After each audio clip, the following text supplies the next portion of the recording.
পিরোজপুর প্রোগ্রামে যাওয়ার পথে শেখ দেলোয়ার হোসেন সাঈদী রহিমাহুল্লাহর কবরের পাশ দিয়ে যাচ্ছিলাম। তো যাওয়ার সময় আমরা একটু দাঁড়ালাম সাঈদী ফাউন্ডেশনের পাশেই। কিছু বিষয় আমাকে অত্যন্ত অভিভূত করেছে। আমি বিষয়গুলো আপনাদের সাথে শেয়ার না করেই পারলাম না। এখানে একটি সাইনবোর্ড দেখতে পাচ্ছেন, জরুরি সতর্কবার্তা। মাশাআল্লাহ, অত্যন্ত চমৎকার কিছু কথা তারা লিখে রাখছে যে কবরের কাছে কিছু চাওয়া বা প্রার্থনা করা শিরিক, কবর জিয়ারতের উদ্দেশ্যে সফর করা নিষিদ্ধ, বা কোনো কবর বা মাজারে মানত করা শিরিক। রাসূল সাল্লাল্লাহু আলাইহি সাল্লাম বলেছেন, সাবধান, তোমরা কবরসমূহে সিজদার স্থান পরিণত করো না, আমি তোমাদের ব্যাপারে নিষেধ করে যাচ্ছি। রাসূলুল্লাহ সাল্লাল্লাহু আলাইহি সাল্লাম বলেছেন, তোমরা কবরের দিকে ফিরে সালাত আদায় করো না এবং তার উপরে বসো না।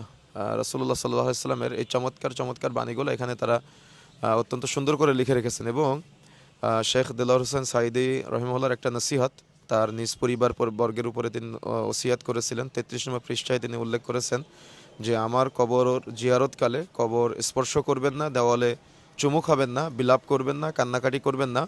আমি আমার সারা জীবন শিরিক ও বেদাতের বিরুদ্ধে সংগ্রাম করেছি, সুতরাং আমার কবরকে কেন্দ্র করে এ জাতীয় কিছু করা হলে যারা করবে তারা আল্লাহর কাছে দায়ী থাকবেন। তো চমৎকার বর্ণনা।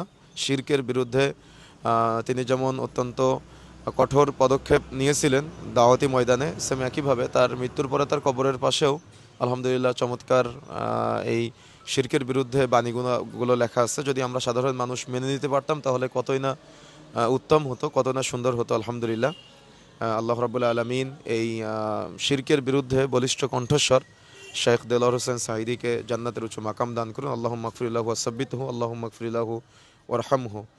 আমরা তার জন্য আল্লাহ সুবহানাহু ওয়া তাআলার নিকট দোয়া করি।